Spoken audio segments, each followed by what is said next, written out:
Muy bienvenidos a nuestras cápsulas Orgullo México. Hemos preparado en otras cápsulas documentos y libros sobre la historia de México que pensamos pueden ser de interés de ustedes, sobre todo los maestros, los alumnos, los curiosos de la historia, para que a través de los documentos y los libros originales podamos ingresar a las diferentes etapas de nuestra vida, la época del virreinato, el México independiente y hasta el siglo XX. Bueno, uno de los archivos más importantes de aquí del Centro de Estudios son los archivos que tienen que ver con el Segundo Imperio. Yo quiero comentarles que hacia los años 60 del siglo pasado, el Segundo Imperio, aunque era conocido, pero no se hacían tantos estudios como de un tiempo acá.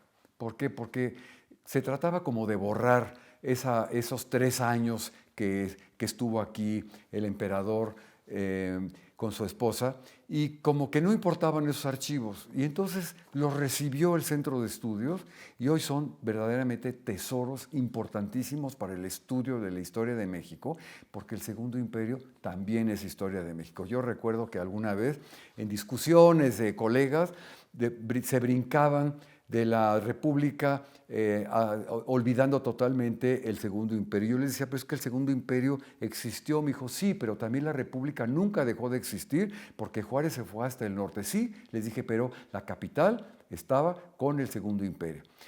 Lo que sea, pero es historia. Y por eso hay que recuperar nuestra memoria histórica. Desde luego, el lugar más emblemático en México, sin duda, es el Museo de Chapultepec, del Castillo de Chapultepec. No hay niño, joven, adulto, persona mayor que no haya ido. Y uno de los objetos que más nos llama la atención es precisamente el cuarto de la emperatriz, pero también la calandria, es decir, la carroza que parece que no la usó, pero como que son emblemáticos, ¿no? Y el castillo de Chapultepec ni se diga. Bueno, pero yo les voy a hablar, es una pequeña carta escrita por Carlota, la esposa del emperador.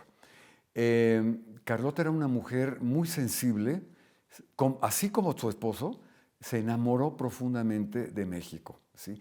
Y lo que le interesaba mucho era conocer los pueblos indígenas. Inclusive hicieron traducir en náhuatl algunos documentos importantes hasta la Constitución. Entonces, ¿esto de qué nos habla?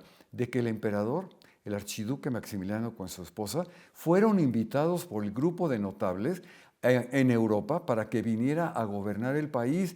Y hay que entender también esa época. El siglo XIX fue un siglo muy complicado entre liberales y conservadores.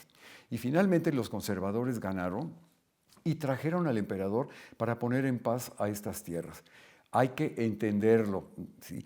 Las luchas entre dos bandos son siempre polarizantes. Y en ese sentido, por eso es que vino Maximiliano, creyendo que el pueblo de México completo lo aclamaba y que necesitaban un príncipe extranjero para poner en paz a estos pueblos. No era nueva la idea. Desde que México quedó independiente, incluso se invita al propio rey de España a venir a estas tierras.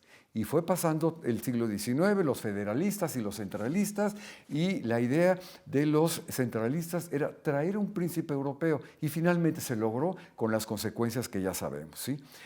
Francia no pudo apoyar más al ejército de Maximiliano y tuvo que salir y finalmente él fue ejecutado. Bueno, pero vamos a una carta de Carlota, que aquí tenemos una correspondencia amplia de la emperatriz. Es un texto en francés en donde la carta agradece el envío con motivo del voto de la Asamblea de Notables de México y dice, si el resto del país se decide y las dificultades se allanan, espera que al unir sus esfuerzos con los del archiduque Maximiliano de Habsburgo, la providencia le conceda las gracias necesarias para ocupar el papel de emperador como archiduque y agradece por su conducto los sentimientos que les manifiesta. Carlota escribió mucho. Era una mujer que gustaba mucho de escribir, inclusive cuando tiene que irse, mucho antes de que al emperador lo ejecutaran, siguió escribiendo. Y pues sí, sabemos que tenía ciertos trastornos, pero eso no le impidió de ninguna manera seguir amando a su México.